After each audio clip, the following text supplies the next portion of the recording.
Je suis venu pour honorer, mais je suis aussi venu pour sanctionner. Mais d'abord, je veux honorer.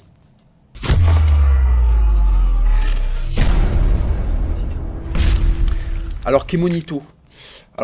Donc on est dans une partie du monde qui s'appelle le Mexique, donc tout est possible. C'est-à-dire qu'à partir du moment où tu décapites une femme avec un couteau rouillé en la filmant avec un smartphone, t'as plus trop de limites. Donc dans ce pays-là, il s'est produit un truc, c'est qu'à un moment, il y avait du catch mexicain. Et on s'est dit, tiens, si au milieu de ce catch mexicain, on mettait des nains.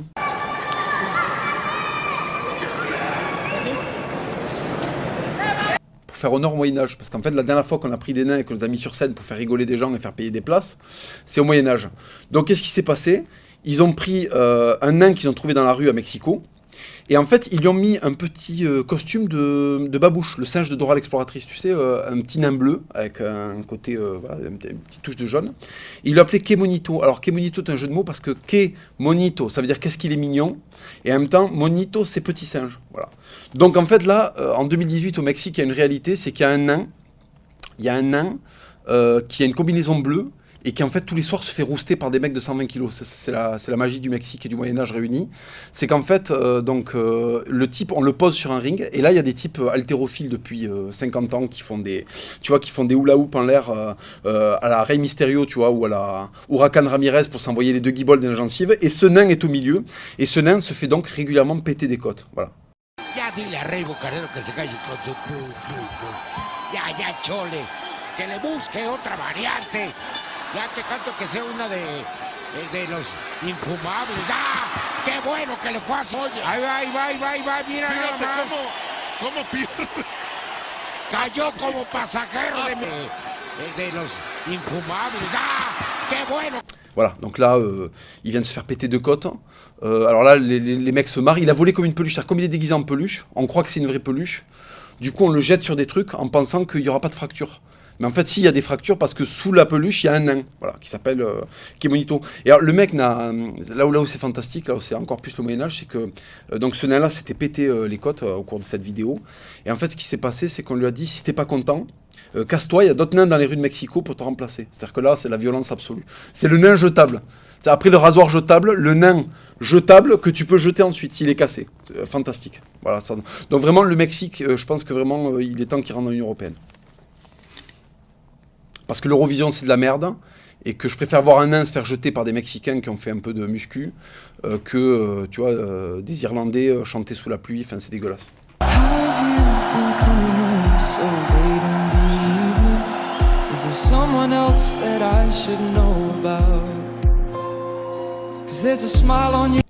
Alors, Saddam Hussein. Bon, Saddam Hussein, si tu veux, à partir du moment où tu as eu un père qui était un peu présent, chaque fois que tu vois Saddam Hussein, il y a un truc en toi qui se passe, tu te dis, tiens, le coup de babouche.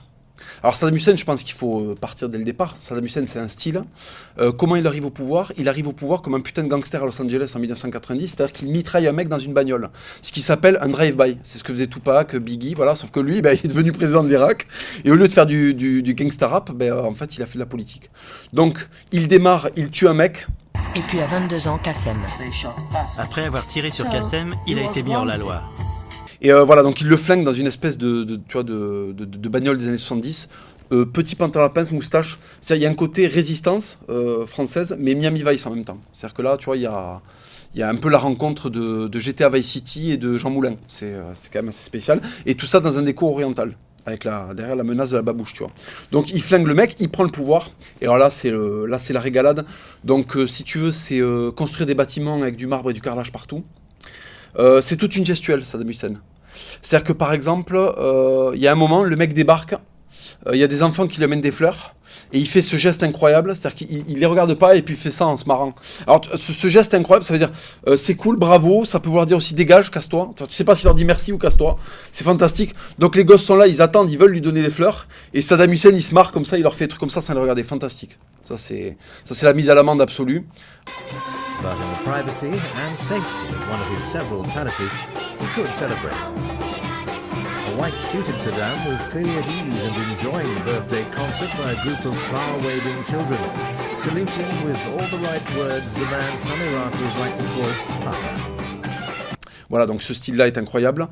Saddam Hussein, c'est les explications très longues avec des mecs à moustache qui sont obligés d'écouter. Parce que c'est lui le père du game. Donc en fait, quand Tony Montana parle, tout le monde écoute. Si tu veux, quand Tony Soprano parle, tout le monde écoute. Quand Saddam Hussein, tout le monde écoute. Donc il est tout le temps entouré de mecs à moustache. Il y a des explications très longues sur des thèmes pourris. Voilà, par exemple, il y a une vidéo où le mec explique qu'en fait, il faut bien se laver. Il explique comment se laver, conseil des ministres. Il a un petit chapeau, une petite chemise fantastique. L'odeur et de l'odeur de sa transpiration.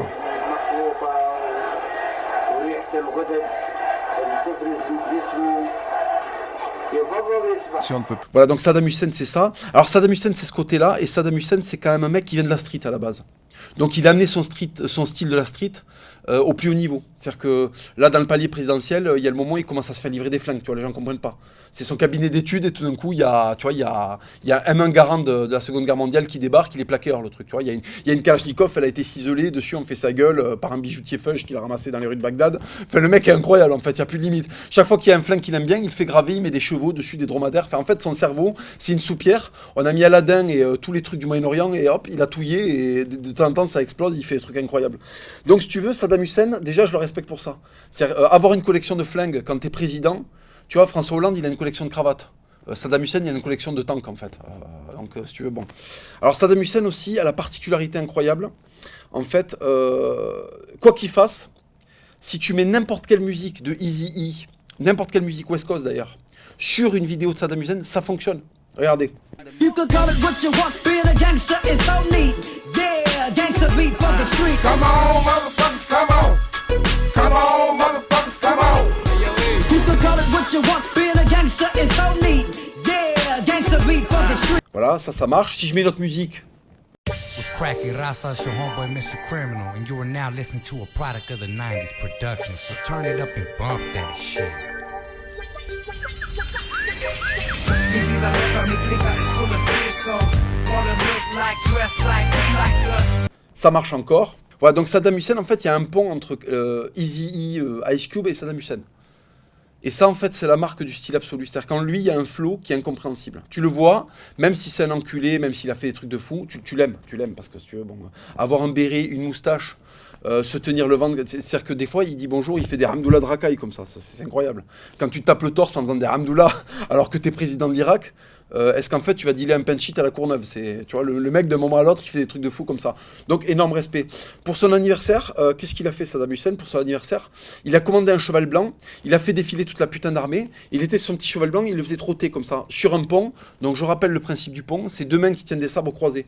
Et les mains sont moulées sur ses mains. C'est-à-dire que là, le type, voilà, il prend le style, tu vois, il prend le style à pleine main, comme ça, et puis il te le jette dans la gueule comme si c'était des whiskas, c'est que toi, t'étais le dernier des chiens dans un chenil de l'Esper.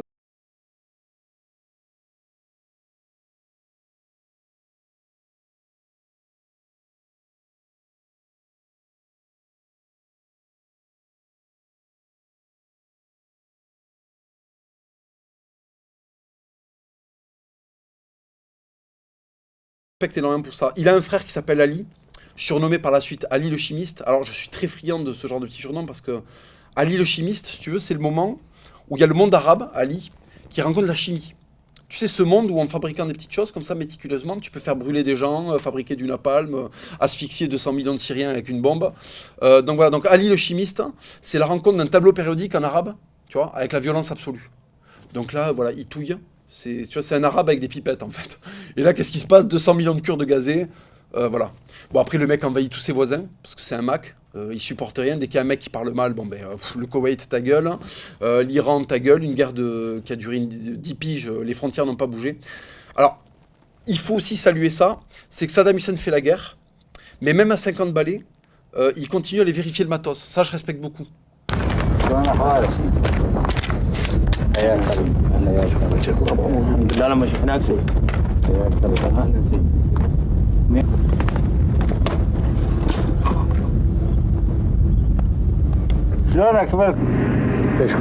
C'est-à-dire qu'il va avoir des postes mitrailleuses dans les montagnes de Bédouins, tout le monde s'en bat les couilles, tu vois, dans un coin de l'Irak que personne ne va envahir. Il va voir un mec qui s'appelle Abdoul, tu vois, qui tient sa mitrailleuse, ça fait 10 piges qu'il est en poste.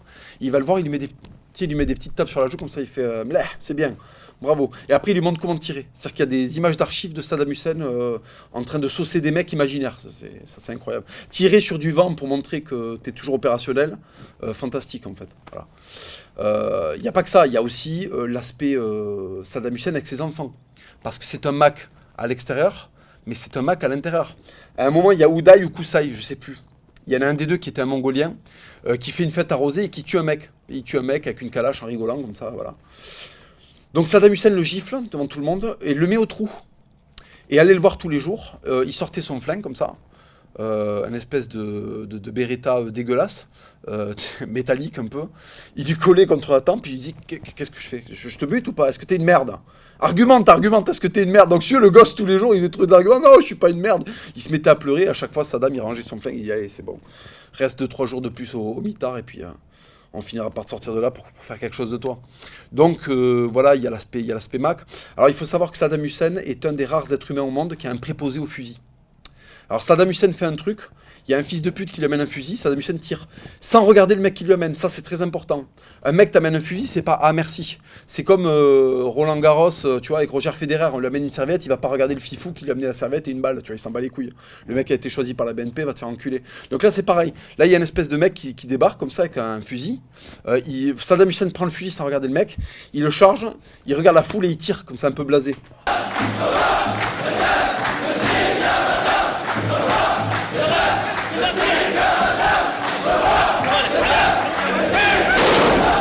Genre, c'est ça que vous voulez? Eh ben voilà, tiens. Et tu vois, il leur donne. En fait pourquoi Saddam, il était adoré même par des gens qui l'affamaient? Parce qu'il avait du style. Tu vois, le style, il plaçait le style au-dessus de tout. Il débarque, inauguration d'hôtel, bam! À un moment, c'est fantastique, il y a un couscous. On lui fait un couscous, le mec est invité, il s'assoit sur un siège. Et là, alors là, il met le style encore plus haut, c'est-à-dire qu'il s'assoit pour tirer. C'est-à-dire, il a le côté, je suis capable d'aller tuer un cerf à 600 mètres depuis mon trône plaqué hors d'Irakiens. Donc il tire, les mecs se baissent en face parce que si tu veux, l'angle du fusil est à 1 mètre de la tête d'un mec dont il s'en bat les couilles, tu vois.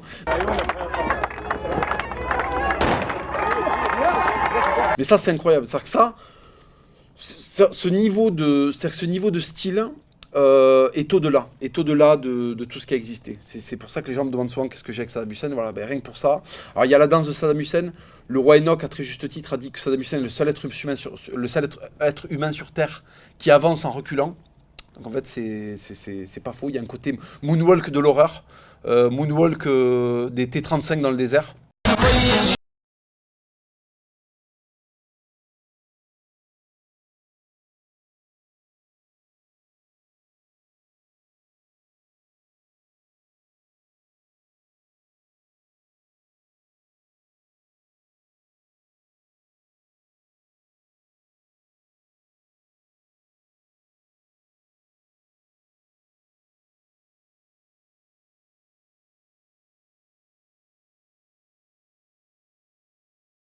Très stylé, il y a un côté le tonton à la fin du ramadan. Tu sais, ton père est une merde, mais ton oncle pèse parce qu'il a fait un kebab qui s'appelle l'Irak. Et en fait, il vient, il te met une glace de billets, il tape sur la joue, il dit hey, c'est bien, casse-toi.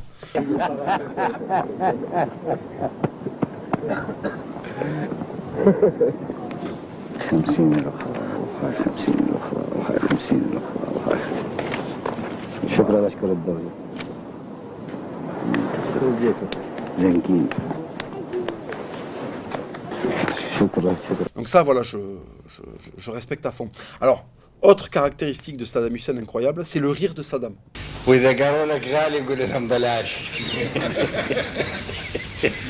Alors, le rire de Saddam, c'est un rire de ventre, c'est très spécial. Il y a le rire de dos, donc ça c'est le rire ouvrier, c'est tu te marres, ça vient du bas de la colonne, c'est la blague t'a pris par surprise. Et après, il y a le rire de ventre. Alors, le rire de ventre, c'est en fait, t'es relâché au maximum, les épaules vibrent parce qu'en fait, le ventre... tu vois, le ventre se gonfle comme ça et se secoue.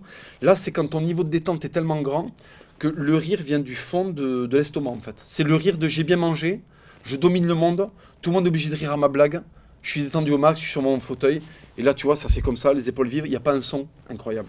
Ça, c'est là où tu reconnais le style. C'est, voilà.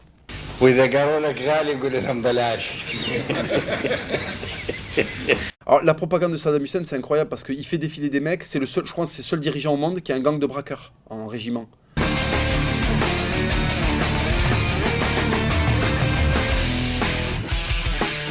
S'il a un régiment, c'est des mecs, c'est des braqueurs du 9-4. Ils sautillent comme ça devant lui, il leur fait des espèces de saluts de la main qui n'existent pas. C'est les seuls soldats du monde, quand ils passent devant Saddam, ils lui font des... Bien, tu vois ce que je veux dire, c'est incroyable. Il est très proche de son équipe. Tu vois, il y a un côté, c'est le boss des braqueurs, et il les connaît. Tu vois, il boit le même Tropico qu'eux, en fait. Ça c'est incroyable. Alors, il a engagé des chanteurs pour chanter des chansons à la gloire de l'Irak, à la gloire de Saddam Hussein. Donc, les chansons sont incroyables. C'est Saddam Hussein, son slip il est tout le temps propre. Saddam Hussein, quand il va à la chasse, l'oiseau se met dans le viseur parce qu'il le respecte. Enfin, il est incroyable, en fait, tu vois. Et les mecs qui chantent ça transpirent tout le temps.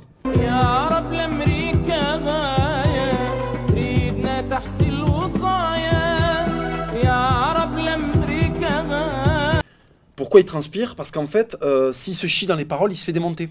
Déjà, il n'y a pas de fond vert, c'est-à-dire qu'on peut pas récurrer. Là, il chante devant un truc qui a été peint. C'est-à-dire qu'il y a un fils de pute qui est venu avec un aérosol, comme ça, qui a fait un graphe qui représente une tour de contrôle et une mosquée dans les nuages, tu vois. Et lui, il a un costard en plastique, interdiction de se chier. Moi, ce genre d'ambiance, je respecte au maximum. C'est-à-dire que tout le monde est bien à sa place, ça déborde pas. Parfait. Donc Saddam Hussein aussi a une particularité, c'est que quand il fait une fête, il invite ses potes, parce qu'il n'est pas du genre à renier. Tu vois, genre, je peux plus vous fréquenter. Il est né bédouin, donc en fait, quand il est au pouvoir, il ramène des bédouins. Donc t'as des mecs avec pas de dents qui font des danses comme ça. Tu vois, il reçoit le ministre de l'Intérieur de mes couilles de Corée du Nord ou des États-Unis, et il lui dit tiens, on va voir un spectacle. Il assoit, il y a un méchoui, on lui amène du mouton mort grillé, tu vois. Et les mecs regardent deux bédouins en train de faire une danse, où à un moment, il y a un mec qui va se faire décapiter, tu vois. Donc c'est deux blédards comme ça qui rigolent, tac, tac, incroyable.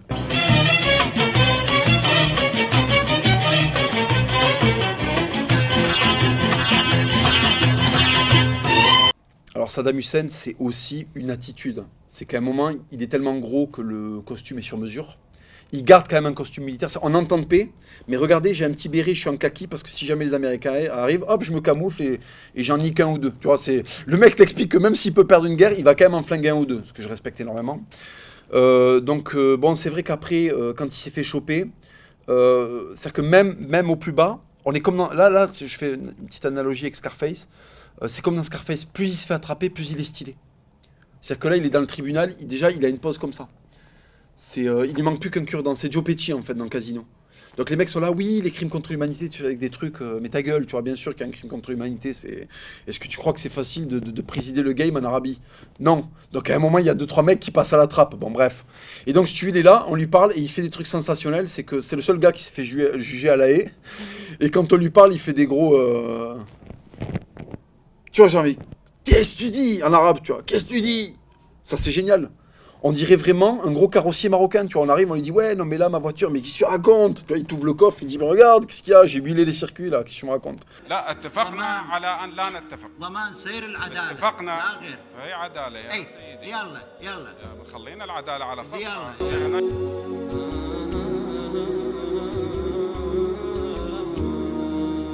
Fantastique. Les mecs le pendent, il s'en bat les couilles. Il le montre qu'il s'en bat les couilles. Il y va, il dit hey, serre là un peu là. Les mecs le serrent, ils sont tous en cagoule parce qu'ils ont peur. Tu te rends compte, ils tuent Saddam. Ils se mettent quand même en cagoule pour pas qu'il revienne, au cas où. Parce qu'il y a la possibilité que Allah décide que, bon, au bout d'un moment, Saddam, tu pesais tellement dans le game, on va te remettre sur terre. Alors, déjà, il faut savoir qu'Allah a de fortes chances d'aimer Saddam Hussein parce que Saddam Hussein a écrit le Coran avec son propre sang. Bon, là, si tu veux... seul Franco aurait pu faire ça avec la Bible. Tu vois, Franco, c'est bien le style à prendre son sang. Bon, les transfusions en Espagne, pas trop, tu vois, on a évité. Mais si tu veux, en Irak, c'était déjà bien au point, il l'a fait. Donc, quand même, respect. À ce niveau-là, Saddam Hussein, je pense que... Voilà. Il y a un deuxième gars aussi que je voudrais aborder très brièvement, c'est Valjak.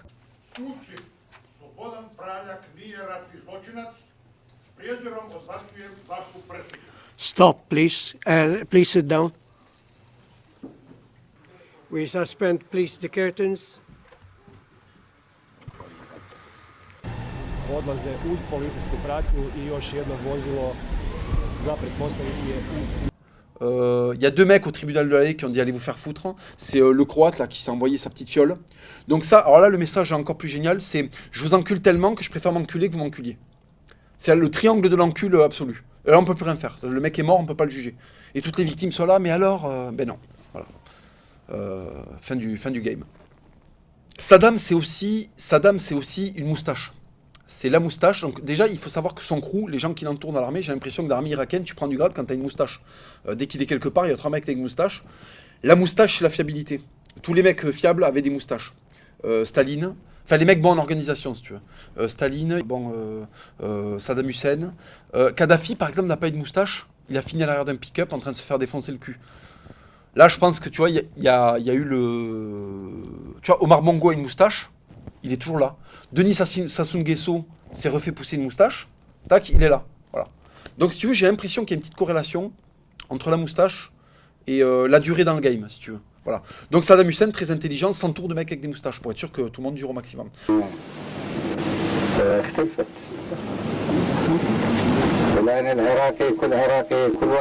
Là, on voit bien que Saddam Hussein est entouré par des mecs qui n'ont absolument que des moustaches, ce qui est la garantie de la qualité de son règne.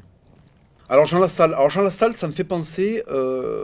Jean Lassalle me fait penser au moment de Jurassic Park, quand l'électricité du parc, elle saute. Et là, les gens commencent à comprendre que le dinosaure, là, le dinosaure qui a la collerette, là, le dinosaure algérien, celui qui peut mollarder du venin, le dinosaure est en liberté, celui-là. Et puis après, il y a des plus gros dinosaures encore. Il y a les vélociraptors, il y a les triceratops. Bon, les triceratops, ils broutent, mais enfin, ils te mettent un coup de tête paraplégie. Donc, si tu veux, là, les mecs commencent à... Et là, si tu veux, c'est le moment où je me disais, merde, il y a le T-Rex. Et bien, avec Jean Lassalle, c'est, oh putain, merde, il y a le T-Rex, mais il y a Jean Lassalle. C'est-à-dire que là, on a libéré le plus gros dinosaure qui n'ait jamais existé dans Jurassic Park. C'est-à-dire même les enfants ne veulent pas aller le voir. Ils savent qu'il est dans le parc, ils veulent pas parce qu'il pleure. Ils voient Jean Lassalle, il pleure. Il est trop impressionnant. Il mange trop de viande tous les jours, il fait trop de trucs. Ouais, c'est un trop gros dinosaure, tu vois. Alors Jean Lassalle, j'ai un respect immense pour lui parce que Jean Lassalle, il a fait quand même deux choses qui sont à mes yeux d'une valeur absolue. Il y a le moment où, si tu veux, il y a l'hémicycle, c'est le rendez-vous de la tarloiserie organisé, tu vois. Il y a le triste Sarkozy qui veut prendre la parole. Bon, tout le monde est là, tout le monde l'écoute. Et à un moment, il y a une voix qui se lève. Et là, tout le monde écoute. Qu'est-ce que c'est ? Tu vois, on cherche la chanson de Roland. Qui c'est ? C'est Charlemagne, c'est Saint-Louis, c'est Guy de Bar. Qu'est-ce qui se passe ? C'est Hugues de Pin. Quel est le chevalier français qui est rentré à l'hémicycle pour entourer une chanson en béarnais ? Et là, en fait, tout le monde se tourne et on voit une espèce de berger de 2 mètres, Jean Lassalle, en train de chanter une chanson qu'on n'avait pas entendue à Paris depuis, je sais pas, la prise de Constantinople, en fait, tu vois, depuis le siège d'Arras, tu vois, quand il a fallu ramener tous les Gascons là-haut. Le mec chante des chansons qui ont retenti dans la cathédrale de Pau en 1202. La parole est à M. Sarkozy. Monsieur le Président, Mesdames et Messieurs les députés, le Premier ministre vient... Monsieur, s'il vous plaît, vous pouvez vous asseoir et ne pas chanter dans cet hémicycle. Asseyez-vous. Monsieur, comment il s'appelle lui ? Monsieur l'huissier, vous pouvez vous asseoir, s'il vous plaît. C'est le moment où la France, elle est là, elle a son petit visage un peu américanisé comme ça, et l'autre il débarque et en fait il lui fait une faciale d'Occitanie. Il lui fait une faciale de Béarnais. Les mecs ne comprennent pas. Il leur parle une langue, pour la comprendre, il faut avoir fait des croisades avec Saint-Louis.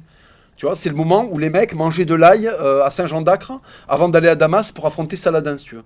Donc, à partir du moment où tu as ce genre de tricks, c'est-à-dire quand tu connais les chansons de la chevalerie de 1202, qu'est-ce qui se passe ? Qui peut parler avec toi ? Qui peut parler avec Jean Lassalle ? Je crois que je connais Serge Pey. Et nous mangeons les fruits que nous volons dans les arbres. Et nous plantons des arbres pas encore nés des arbres. Et nous sommes l'entrée de la maison. Et nous sommes le toit de la maison. Et nous sommes la porte de la porte. Et nous sommes la table qui mange la table où rôte le pain et le vin. Parce que le mec, il fait de la poésie au mas d'asile avec un bâton, tu vois, la poésie d'action, il parle occitan. Il y a peut-être ce mec-là qui peut parler avec Jean Lassalle, mais tous les autres, qui peut parler avec Jean Lassalle ? Qui ? Mais sans doute Saddam Hussein peut parler avec Jean Lassalle. Lolo Ponce peut parler avec Jean Lassalle. D'ailleurs, ils sont de la même grande région, le sud-ouest. Et si tu veux, Jean Lassalle vient, tu crois que tu vas aller au musée, et en fait, le musée te tombe dessus.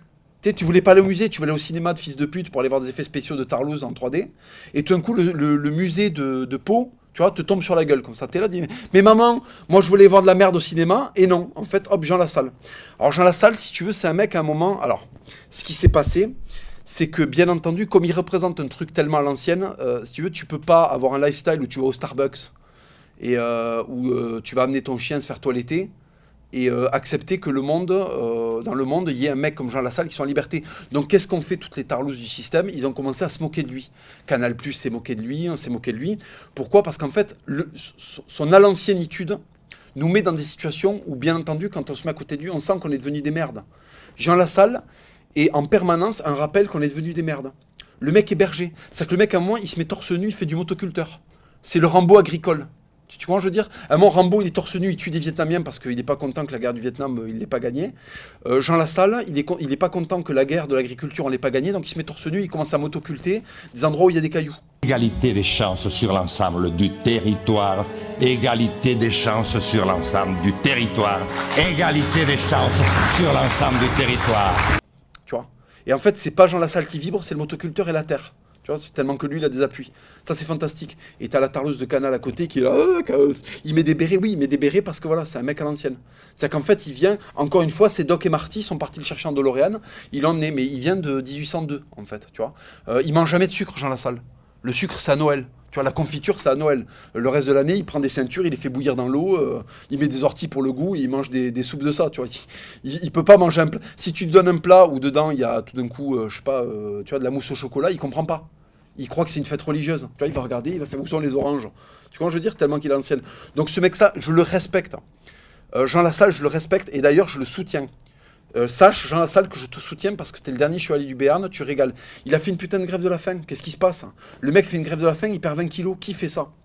Même Coluche, qui était un mec, bon, il est comme il est, mais il disait quand même certaines choses qui étaient vraies. Il l'a pas fait vraiment, sa grève de la faim, on le sait. Jean Lassalle, il s'est mis en danger physiquement. Et après, bon, mais voilà, il va chanter en occitan dans l'Assemblée, si tu veux. Bon, là, qui peut répondre quoi? C'est fini. C'est parce que là, il y a le risque que le Sud se soulève, tu vois, comme au Moyen-Âge, que le Sud se soulève et que tout d'un coup, il y ait d'autres chevaliers, tu vois, le Loponce, qui le rejoignent et qui se mettent à tarter des mecs dans l'Assemblée en leur mettant des coups de gourdin, comme en l'an 1002, comme en l'an de grâce 1002, tu vois. Donc voilà, énorme respect à Jean Lassalle. Vraiment, Jean Lassalle, je t'adore. Alors, Steven Seagal, c'est intéressant parce que Steven Seagal n'a pas de... C'est-à-dire qu'il a une tête.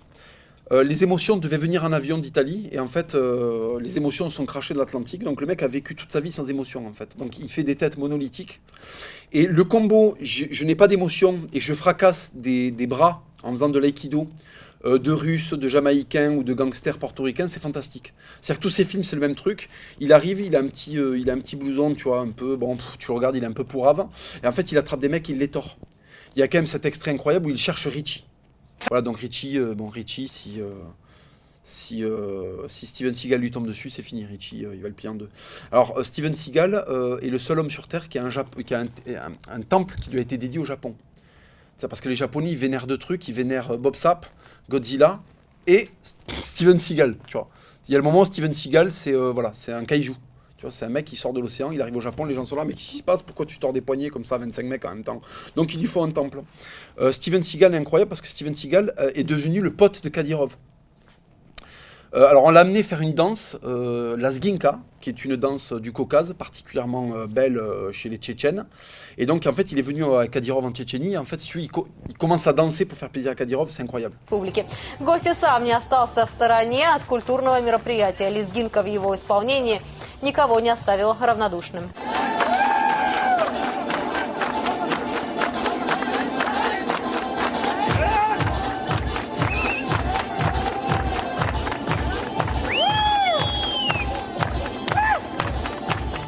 Là c'est incroyable, c'est-à-dire que là en fait on dirait un ours qui essaie d'attraper du miel imaginaire.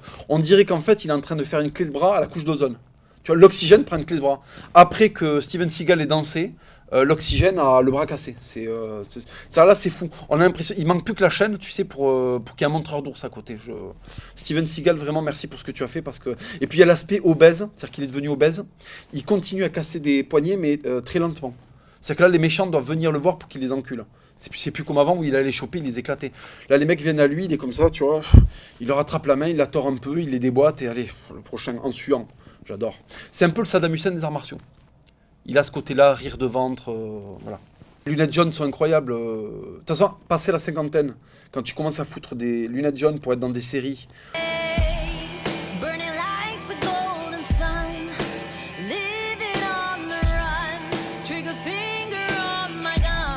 Où au lieu des délinquants, tu les fracasses, ce qui est complètement, tu vois, pas du tout dans l'air du temps, on peut que te respecter. Parce que je rappelle quand même que le pitch de sa série, c'est « Bonjour, je suis flic, je fais de l'aïkido, et quand il y a un portoricain qui vend de la coke à une femme blanche, je le déboîte. » Voilà.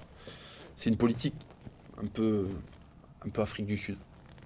Bon, là, c'est la partie où je sanctionne. Alors, je vais être obligé de sanctionner un gros morceau de la France, quand même, qui est l'éducation nationale. Alors, énormément de respect, hein, quand même, pour pour certains membres de l'éducation nationale, c'est pas facile. Quand tu as une classe de petits Gaulios et qu'il faut leur apprendre des textes de Victor Hugo, j'imagine qu'à un moment, c'est un peu complexe. Cela dit, il y a des solutions. Alors actuellement, les profs font des ateliers pour gérer Jean, Kevin et Abdel, tu vois, qui sont un peu, ils ont des casquettes à l'envers, ils n'ont pas trop envie de sortir leurs affaires de leur sac. Donc ils font des ateliers avec 25 femmes dépressives pour apprendre à se comporter devant les racailles. Voilà. C'est-à-dire comment se mettre à genoux dans le bon angle devant les racailles. Face à cette syndicaliste, une professeure des écoles chez qui, il y a quelques années, on a diagnostiqué un burn-out. Parce qu'elle est en poste quelque part dans la région, elle ne souhaite pas être reconnue. Ce qu'elle a vécu face à une classe d'élèves difficiles, elle ne le souhaite à personne. Elle a perdu pied et son médecin généraliste l'a arrêtée avant qu'il ne soit trop tard. Je pense qu'on peut vite déraper parce qu'on est des êtres humains face à des êtres humains. Et puis les enfants ne font aucun cadeau. Et je pense que quand on est vraiment très fatigué, un geste malheureux peut vite arriver. Alors moi j'ai une proposition pour l'éducation nationale, bande de merde, c'est de faire appel à des mecs comme Éric Mercadier. Voilà. Alors Éric Mercadier, qu'est-ce qui se passe? Éric Mercadier, c'est un type, en fait, il gère des équipes de rugby. C'est-à-dire qu'à un moment, il y a des mecs de 100 kilos qui font de la merde, et il débarque, et il leur met des gifles. Et les mecs bougent pas, même s'ils font 100 kilos. Ça s'appelle le respect. Alors, de quoi vient le respect? Ça vient qu'à un moment, tu leur apprends des trucs en leur mettant des gifles. Alors, j'ai entendu qu'il voulait te bouger. J'ai entendu qu'il voulait te bouger. J'ai entendu Eric. Flo. Et qui c'est ce type? Pascal. Qui c'est ce type? Qui c'est ce type? De quel droit? Vos amis, c'est vos amis, ça? Qui se foutent de votre gueule? C'est ton ami, ça, qui a dit ça? C'est ton ami, ça? Qui se permet de dire on va les bouger, ces connons, on va les bouger. Qui c'est qui a dit ça? Alors mes gars, alors là les petits, alors là les types quoi. Qui c'est qui s'est permis de dire ça? Qui c'est qui s'est permis de foutre de ta gueule? Tu vas leur montrer. Pas la deuxième, pas la troisième, pas la quatrième minute. Dès la première minute, tu vas leur montrer qu'ici on a des coranes. Tu vas leur montrer qu'ici on a du cœur. Tu vas leur montrer qu'ici on a des tripes. Tu vas leur montrer quoi, qui c'est qui va gagner. Tu vas leur montrer qui c'est qui va reculer. Tu vas leur montrer aujourd'hui. Alors par contre, derrière, ils ne parlent pas du tout de vous. Derrière, vous êtes des charrettes derrière. Vous êtes des trompettes derrière. Vous ne servez à rien derrière. Merci les gars, vos amis. Vos amis. Vos amis, Gambris. Vos amis. Ils se foutent de votre gueule.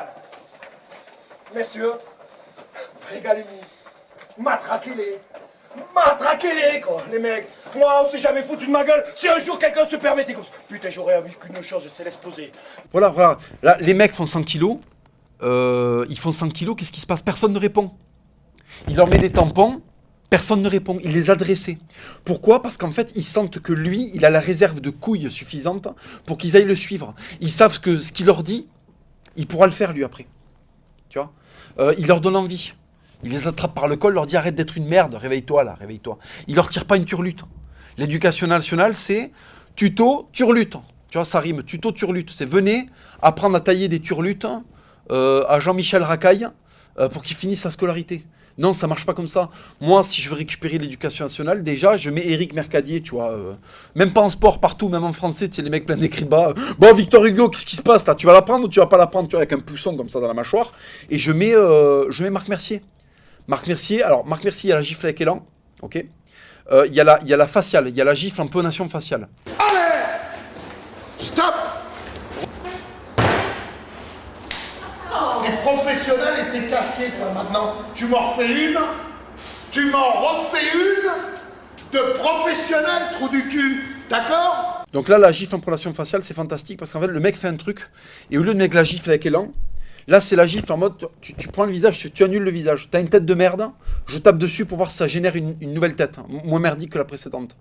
Donc ça, c'est fantastique. Quand il frappe le mec et qu'il lui dit « fais-moi ça en professionnel si tu veux, voilà. Ça, je le mets à l'éducation nationale. On attrape les élèves, on dit « fais-moi ça en professionnel, je peux te garantir qu'à la fin de l'année, tout le monde aura fait ça en professionnel. » Parce que t'as pas envie qu'il y ait Éric Mercadier ou Marc Mercier qui te mettent des tartes faciales en t'expliquant de la vie, tu vois. Alors, le rugby, c'est intéressant qu'on l'aborde. Parce que dans le rugby, déjà, il y a la notion de « je me présente ».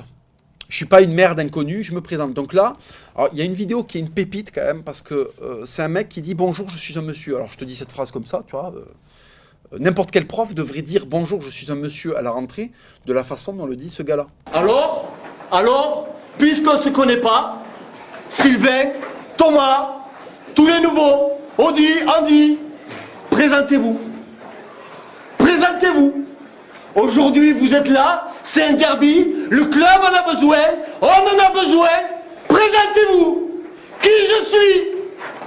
Les gars, qui je suis? C'est moi! C'est moi! Je suis un monsieur! Cette saison, ça va fumer! C'est moi! Ça, c'est se présenter! Voilà, donc quand t'as un mec de 2 mètres qui dit « Bonjour, je suis un monsieur » en criant dans un vestiaire, il a la tête, la tête c'est un champ en jachère, tu vois. Il y a le motoculteur de Jean Lassalle qui est passé juste avant. Tu sais pas si c'est un visage ou si c'est une location de matériel. Alors, tu te dis, est-ce que ce mec-là a pris une moissonneuse-batteuse, il se l'a encastré autour du cou pour se faire une tête en attendant qu'on lui donne une vraie... Tu vois que Noël prochain, ses parents aient l'argent pour lui acheter une nouvelle vraie tête. Donc quand tu as ce genre de mec-là qui te dit, bon, on va se présenter, eh ben si tu veux, après, si lui, il était prof de maths, tout le monde serait très fort en calcul à la fin de l'année. Tu vois.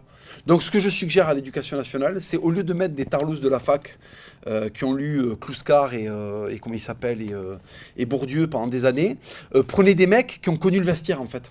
Le synthol, tu sais l'odeur du synthol là. Le moment où tu attrapes un mec pour te chauffer, tu lui mets un coup de tête, tu lui casses le nez.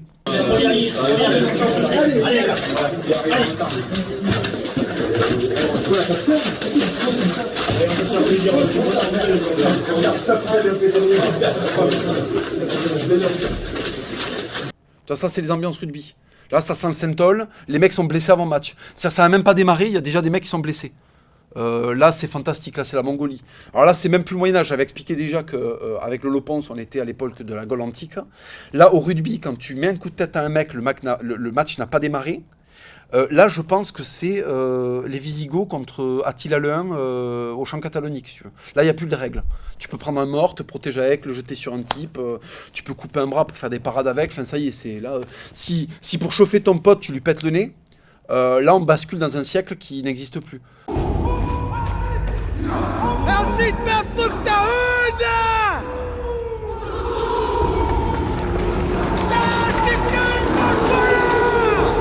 Paris n'est pas prêt, si tu veux. Enfin, quand je dis Paris, il y a le Paris que je respecte, mais je veux dire, voilà, l'éducation nationale n'est pas prêt à ça. Donc, ce que je propose, c'est d'envoyer des mecs comme ça faire un stage dans le 9-2. Tu vois, quand ça va commencer à papoter, coup de tête, on va voir si la concentration s'améliore. Alors, c'est bien qu'on parle d'éducation nationale parce que je me rends compte qu'on s'emmerde à faire des stages pour essayer de voir comment est-ce qu'on pourrait faire en sorte que nos élèves branleurs se bougent le cul, tu vois, pour faire le minimum. Tu vois, le minimum. Bon. Je suis tombé récemment sur un type qui fait de l'escalade, qui est handicapé. Il a le bras explosé. Donc l'histoire de ce mec, elle est assez stylée parce que il s'est pointé quelque part, en fait, et il voulait faire du vélo. Parce qu'il avait des bras explosés et il voulait se servir de ses jambes pour faire du vélo. Et là, on lui a dit, casse-toi, t'es un putain d'handicapé. Et là où je respecte, là où ça devient un Rambo, là où ce mec devient une machine, c'est qu'il a dit, ah d'accord, donc en fait, je peux pas faire du vélo parce que j'ai des bras de merde, et ben vous savez quoi, je vais faire de l'escalade. Parce que l'escalade, c'est le dernier sport qu'il faut faire quand t'as des bras de merde. Mais lui, si tu veux, pour troller, il se dit, bon voilà, mes bras c'est Krang, tu vois, Krang de Tortue Ninja, chaque bras, et ben je vais faire de l'escalade.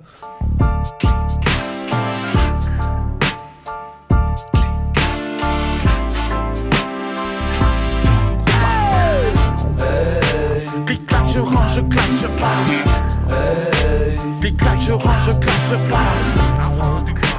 Des claques, je range, je claque, je passe. Clac, clac. Bon, déjà, si tu veux, bon, il a une tête, tu sens que à Leroy Merlin, il est en fin de série, tu vois, entre le marteau et la scie sauteuse. Mais c'est pas grave, parce qu'à un moment, il y a les couilles. C'est-à-dire qu'encore un chevalier, encore un chevalier. Ah d'accord, je peux pas faire du vélo, je vous encule, je vais gravir des montagnes. Le mec avec des bras, mais il est vraiment handicapé des bras, c'est-à-dire qu'il risque sa vie en fait quand il fait de l'escalade. Ben, le mec monte. Quand je vois une merde qui fait 1m90, 100 kg, qui est incapable de se bouger le cul alors qu'il a tout, tu vois, il y a des clubs de boxe, il y a des clubs de sport, ou même à l'école, quoi, tu vois, on lui donne sa chance et il s'en branle.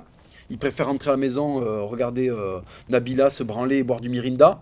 Et ben à la place de faire ça, enculé, essaie de faire de l'escalade, parce que si un handicapé arrive, essaie de le faire toi aussi. Donc maximum de respect pour ce gars-là, vraiment, je lui témoigne mon admiration la plus grande. Ça, c'est un sportif. Moi, je le mets au même niveau que la boxe. Là, on est au-delà du tennis, là, si tu veux. Là, on est sur, tu vois, c'est pas du ping-pong, là. Enfin, je respecte, hein. Non, je respecte pas. Mais on est quand même au-delà de, tu vois. C'est que là, on arrive presque au moment où le mec est équivalent en termes de coups à un boxeur. Voilà. Il peut mourir. Il peut mourir. Énorme respect. Moi, je vis dans mon camion, un peu simplement. Hein. Quand j'ai envie d'aller sur un spot d'escalade, ben, je prends mon camion, je bouge. Je fais comme faisaient les hommes de Cro-Magnon il y a très longtemps. Ils chassaient la bête, ils ramenaient à manger à leurs femmes et tout. Et ben moi, je fais un peu ça, quoi. Hein.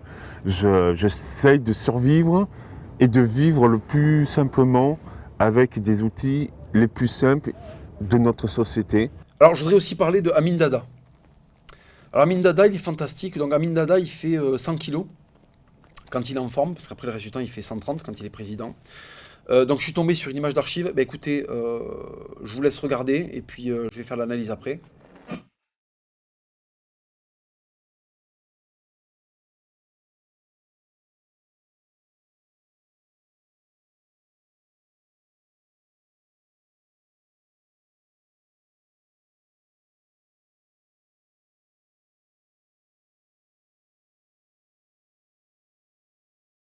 Voilà, donc là, alors là c'est fantastique. Donc là, il y a Amin Dada, c'est au début de son règne. Le mec, il fait 50 degrés, 225 médailles, 130 kilos, casquette militaire, la classe.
Dernier à avoir fusillé. Et après, on se fusille nous-mêmes.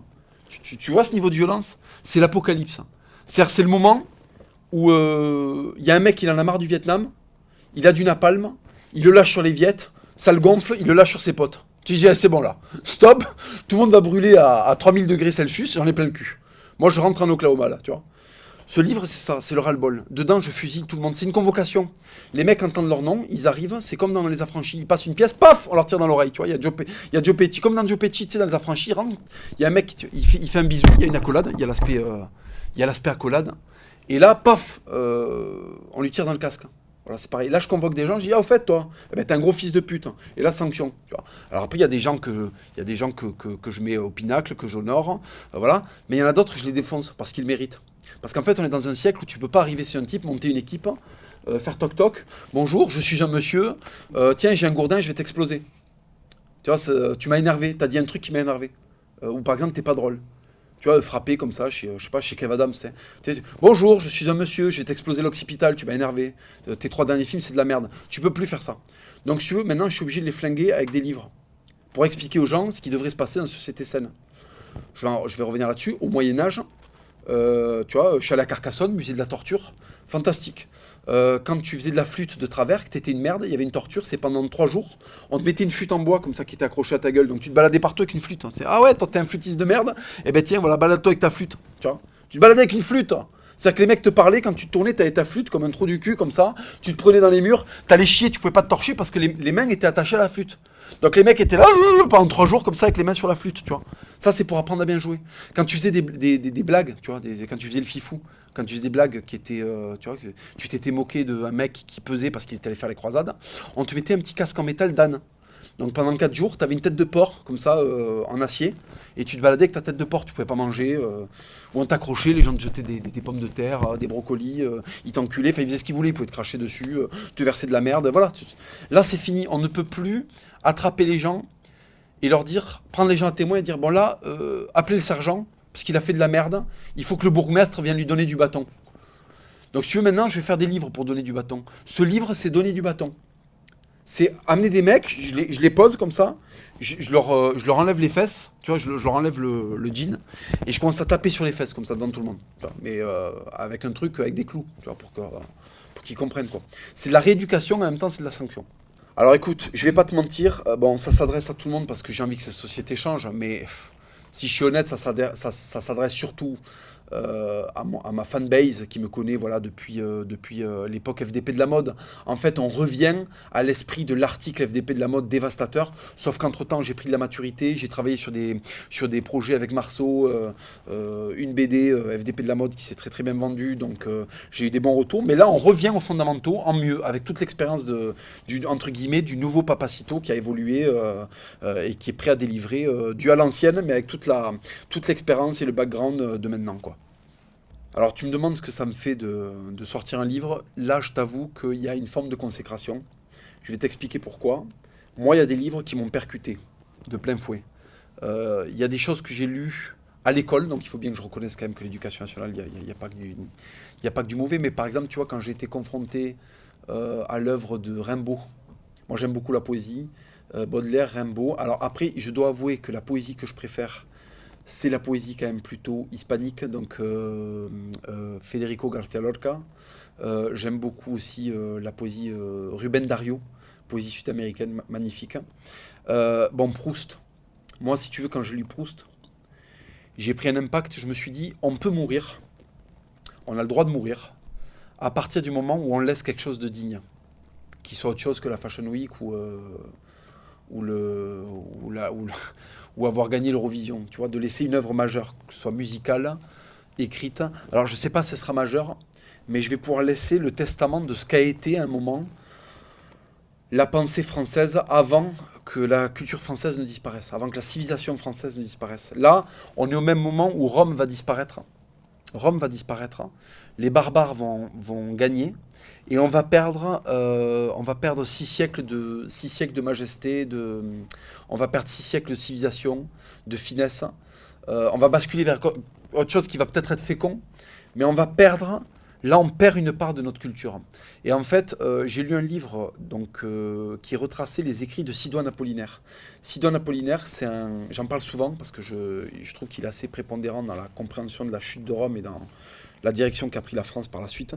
Sidoine Apollinaire, c'est un gars qui a beaucoup fait en fait la transition entre le grand empire impérial romain et les Visigoths. C'est-à-dire qu'il a vécu, c'est un gallo-romain lui, donc il était déjà plus un romain, il était déjà un romain acculturé. Il a compris qu'on basculait d'un monde vers l'autre. Et il a accompagné les Visigoths, il a accompagné les Gaulois et les Romains dans la fin de leur monde. Et je trouve que c'est très beau d'avoir accès à ça. Et moi, je veux me faire le Sidoine Apollinaire de l'époque dans laquelle je suis en train de vivre. C'est-à-dire que je l'ai vécu sous divers aspects, par les métiers que j'ai faits, par les expériences que j'ai eues. Et je pense que maintenant, j'ai la maturité suffisante pour essayer de témoigner de ce que ça a été. Avant que ça disparaisse et qu'on me dise que ça a été une chimère ou que c'est exagéré, j'ai le moyen d'expliquer voilà, quelles ont été les bêtes mythiques. Avant qu'elles ne deviennent mythiques, quelles ont été les bêtes mythologiques, les bêtes magnifiques, les monstres magnifiques qui ont parcouru notre siècle. Alors si je devais offrir mon livre à quelqu'un, je pense que j'essaierais de l'offrir. J'ai pas d'idée en tête, il faudrait que je me questionne sur le type qui a fait la plus grosse provoque littéraire de tous les temps, qui a vraiment écrit quelque chose de violent. Je l'offrirais à quelqu'un qui a à la fois la poésie et la violence en lui. J'ai lu un bouquin qui s'appelait Don Gregorio, nain d'Espagne, qui parle d'un nain qui pendant le franquisme essaie de survivre.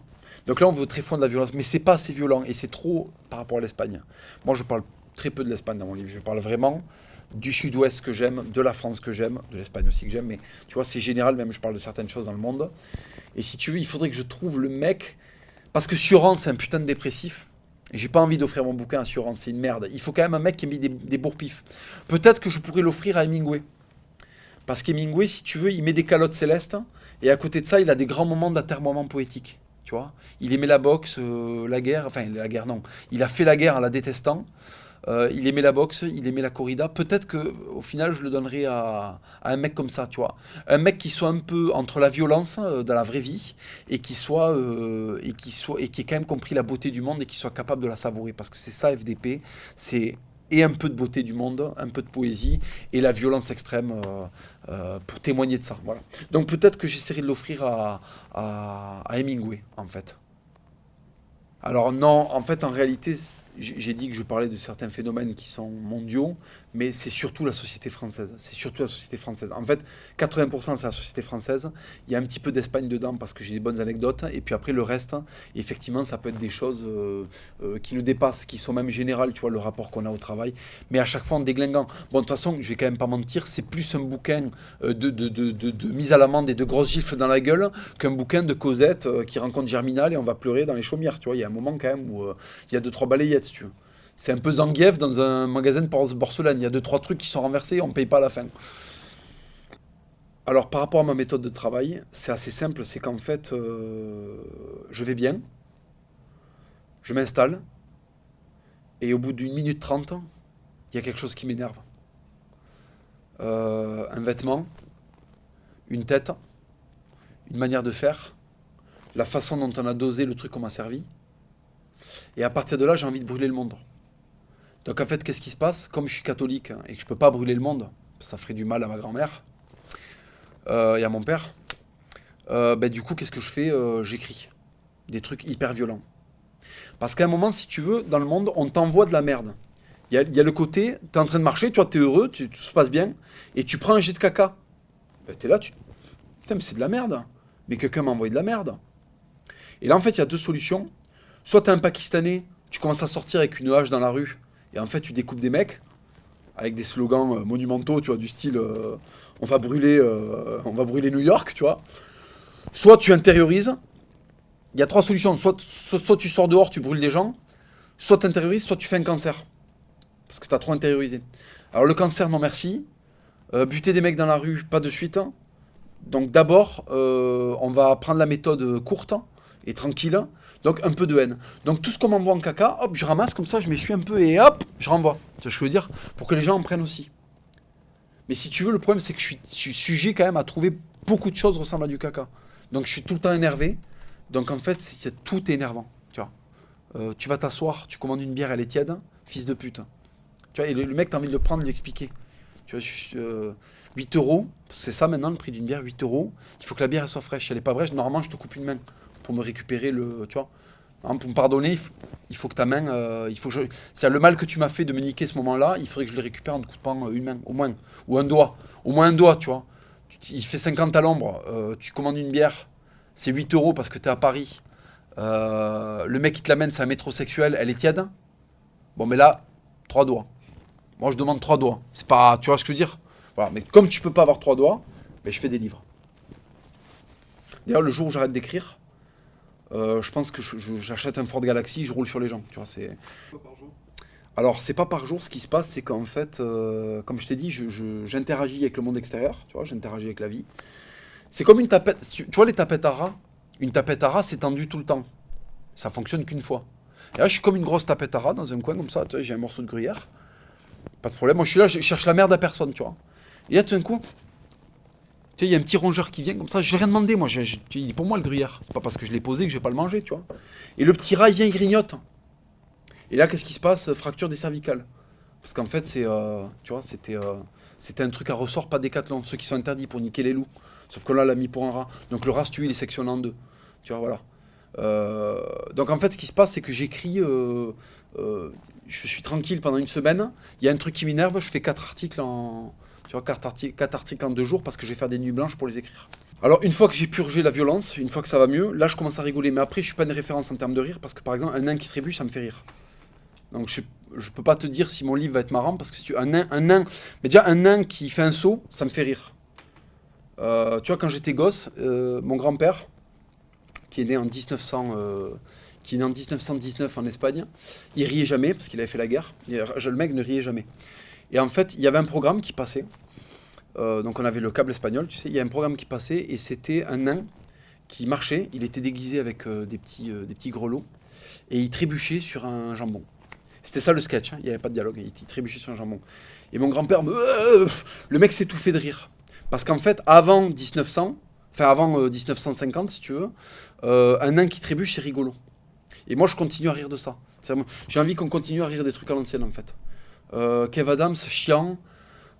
Jamel Comedy Club, chiant. Tu vois, les trucs, tu vois, les blagues stand-up avec le mec en costume. Rempart, 50 mètres, et on le pousse dans le vide.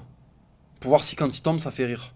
On peut le déguiser, tu vois. Au lieu de le pousser d'un rempart pour qu'il s'explose comme une merde tout seul, on prend, je sais pas, comment il s'appelle, un qui est navrant, là, Thomas Sisley, on le met à Carcassonne, là-bas, tu vois, ou à Albi, et puis, tu vois, on le pousse avec la jambe, comme ça, et on le déguise, je sais pas, en truite, en dinde, un truc qui fasse marrer les gens, et le mec tombe, il s'explose, et c'était ça le ressort comique. Voilà. Donc, tu vois, double d'une pierre deux coups, les gens rigolent, et on arrête avec l'humour de merde. Alors, il y a de la politique, bon, après, c'est plus des comportements. C'est plus, si tu veux, on est plus axé sur les petits comportements de merde qu'il faut sanctionner, sur la tristesse de la vie. Il y a le côté, tu vois, prendre le métro. Il y a le côté, si tu veux, il y a un moment, j'aborde aussi le mec qui vient te parler parce que c'est un mormon américain et il veut t'apprendre Jésus-Christ. Et toi, t'es italien, t'es français, t'es espagnol. Enfin, en fait, il y a les cathédrales les plus vieilles du monde dans ton pays et le mec veut t'apprendre le Christ. Et il vient du Delaware, tu vois. Quand ton pays... quand ton pays a créé les Frosties, ne viens pas me parler de Jésus-Christ. Ne viens pas me parler de Jésus, en fait.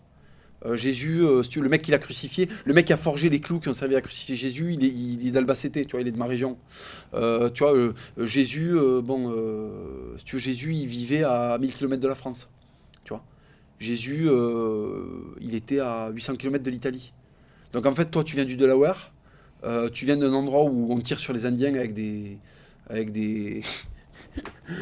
comment ça s'appelle là, les carabines là, des Winchester, ta gueule, tu vois. Moi je suis allé à la cathédrale de Séville, ne me parle pas de Jésus-Christ, interdiction, tu vois. Si ton pays a commis fausse blonde infiltrée, ne me parle pas de Jésus. Tu vois ce que je veux dire? Moi mon pays, la France a créé le magret de canard, tu vois, on a fait la bataille de Bouvines. Quand t'as pas fait la bouteille de Bouvines, ferme ta gueule. Tu vois ce que je veux dire?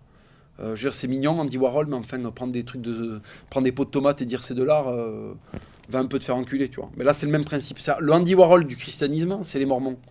Et les mecs sont là, toi, t'es européen, et les mecs t'expliquent Jésus. Bon, mais ça, c'est pareil, tu vois. Je pense peut-être qu'avec les remparts, il y a un truc à faire. Il y a un truc à faire général, où à un moment, il faudrait faire monter plein de mecs sur les remparts, et puis les pousser avec des déguisements. Ça durerait une journée, tu vois, comme le Puy du Foot. Ben, cette année, le thème, ça va être on pousse des enculés dans le vide pendant une semaine. Et là, tu mets tout le monde, tu vois. Les mecs de Canal+, voilà, Thomas Sisley, hop.